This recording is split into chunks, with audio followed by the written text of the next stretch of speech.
Presidenti i Republikës Bajram Begaj reagoi për herë të parë për protestat që po zhvillohen në Tiranë prej 3 javësh, ndërsa para kryeministrisë zhvilloi protesta e 25, kreu i shtetit tha fjalën e parë duke theksuar se drejta e qytetarëve për të shprehur dhe për të marrë pjesë në jetën publike është një vlerë e mbrojtur nga kushtetuta.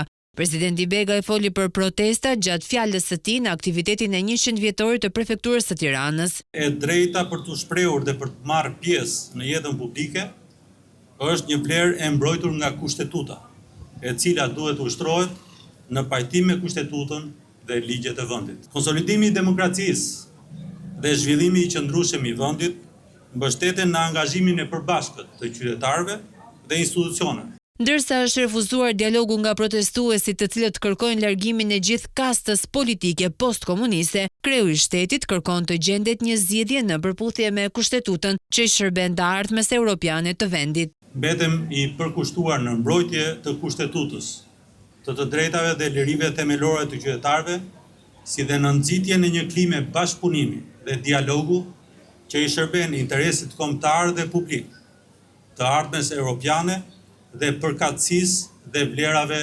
euroatlantike të vendit.